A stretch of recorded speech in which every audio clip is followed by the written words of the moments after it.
آج کل ہم لوگ بہت شوق سے جو ہے موٹیویشنل اسپیکرز کو سنتے ہیں، سننا بھی چاہیے، مگر یاد رکھیں بڑے سے بڑا مفکر اگر کامیابی کا اصول بیان کریں، ہو سکتا ہے کہ کامیابی ملے بھی اور ہو سکتا ہے کہ کامیابی نہ بھی ملے، اس لیے کہ فکر انسان ٹھوکر کھا سکتی ہے، انسان کی ٹھوکر کھا سکتی ہے، انسان کی فکر ٹھوکر کھا سکتی ہے، انسان کا شعور ٹھوکر کھا سکتا ہے، انسان کی پیشین گوئی غلط ہو سکتی ہے۔ جس چیز کو انسان کامیابی کہہ رہا ہے وہ ناکامی کا پیش خیمہ بھی ہو سکتی ہے، مگر جس کو میرا اللہ کامیابی کہہ دے، اللہ اکبر، وہ کامیابی ہے اور ہو کر رہے گی، اس لیے کہ میرے اللہ کا فرمان کبھی غلط نہیں ہو سکتا۔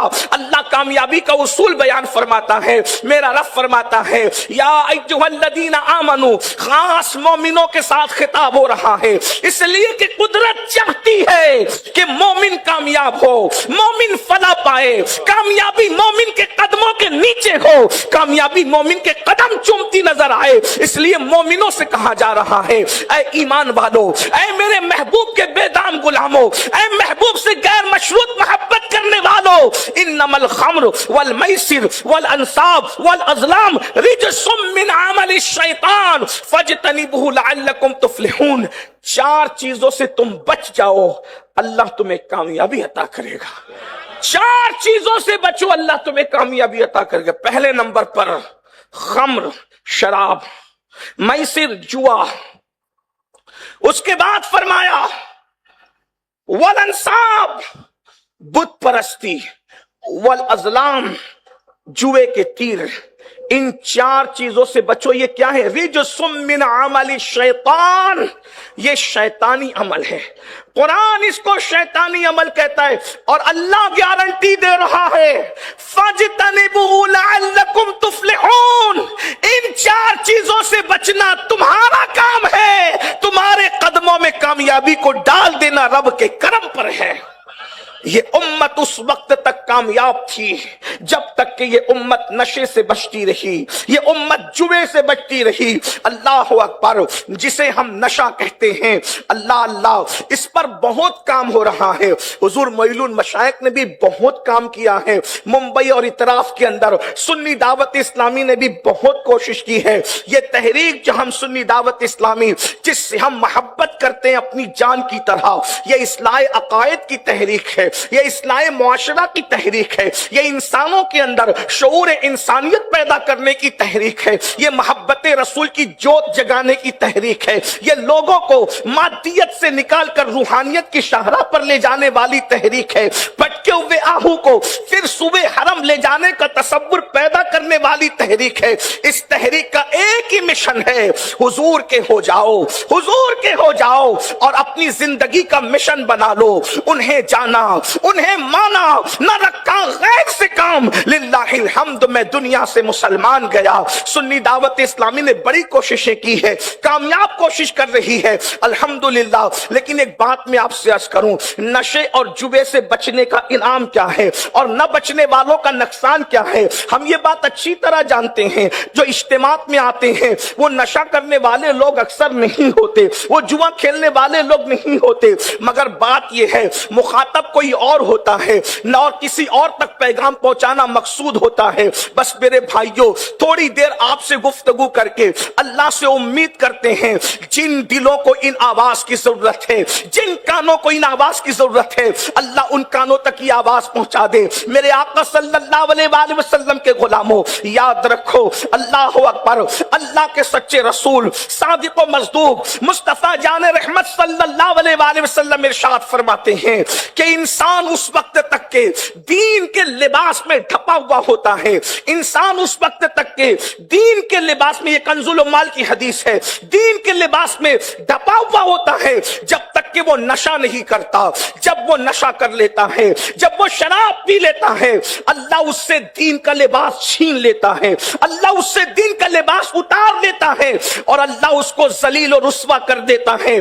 پھر اس کے بعد فرمایا شیطان صرف اس کا دوست نہیں ہو جاتا،